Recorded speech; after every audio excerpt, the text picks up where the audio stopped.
बेटियां जिन्हें हम जिंदगी की हर खुशी देना चाहते हैं, मगर अपने हिसाब से, अपने टाइम फ्रेम के हिसाब से, जिन्हें हम आसमां दिखाते हैं मगर उतना ही जितना हमारी नजर के सामने हो, जिन्हें हम पूरी आजादी देते हैं मगर इसकी बाउंड्रीज हैं ये भी बताते हैं, जिन्हें हम कहते हैं कि जा बेटा जी ले अपनी जिंदगी, पर साथ ही कहते हैं उसकी सहेली को देखकर कि अच्छे घर की लड़कियां ये नहीं करती। लगाकर के सारी ही पाबंदियां उड़ने को कहते हो उनसे यहाँ, विरासत में जिनको मिली बेड़ियां उनको कहते हो तुम सब यहाँ बेटियां।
एक वक्त था जब यही कह के समाज औरतों को पढ़ाई के लायक नहीं समझता था।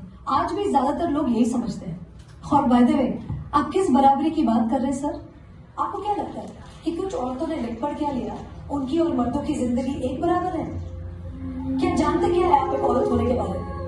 हर कदम पे ऐसे सवाल पड़ते हैं जो एक आदमी कभी सोच भी नहीं सकता। पल्लू ज्यादा नीचे तो नहीं आ गए? लोग कैरेक्टर पे सवाल करेंगे। ज्यादा हंस तो नहीं रहेंगे? लोग गलत मतलब निकालेंगे। ऑफिस में काम कम तो नहीं कर रही? लोग औरतों की बस की बात नहीं है ये कह के प्रमोशन रुकवा देंगे। काम से घर जाके सबके लिए खाना बनाना पड़ेगा, क्योंकि भले घर में काम दोनों करें, खाना तो सिर्फ औरत ही बनाएगी। आदमी रात भर काम करे तो घर वाले कहते हैं हाय कितना काम करना पड़ता है बेचारे को। औरत रात भर काम करे, ऐसा कौन सा काम आ गया जो रात भर करना पड़ता है? इसके अलावा हमें रोज ऐसी चीजों के बारे में सोचना पड़ता है जो सिर्फ और सिर्फ एक औरत ही समझ सकती है। ब्रा का स्ट्रैप तो नहीं दिख रहा, वो जो तब से घूर रहा है कुछ उल्टा सीधा तो नहीं करेगा?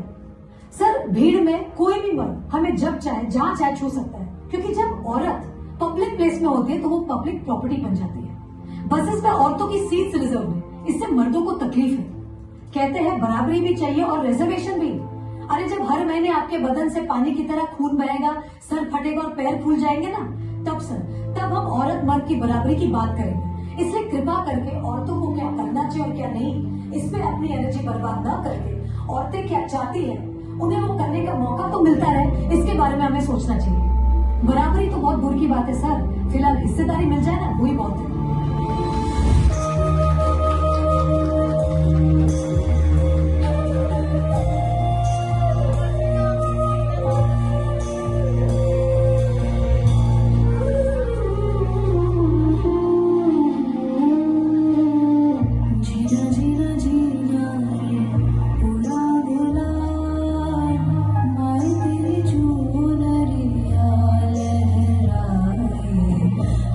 जीना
आए हैं, ये सवाल अपने आप से नहीं पूछेंगे आप? हमारे पेरेंट्स कर्जा उठाते तो बेटों की पढ़ाई के लिए और बेटियों की विदाई के लिए। हमारी सोसाइटी में आज्ञाकारी सबसे बड़ा टाइटल है जो एक औरत को मिलता है, बहू हो या बेटी, क्योंकि उसे सिर्फ और सिर्फ एक आदमी का कहना मानना होता है। एक लड़की अपनी जिंदगी में क्या करना चाहती है, कैसे जीना चाहती है, उसके लिए उसे किसी आदमी की परमिशन लेने की जरूरत नहीं होनी चाहिए। उस दिन जेंडर इक्वालिटी होगी। मेरी पहचान मैं हूँ।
बहुत खूब शानदार।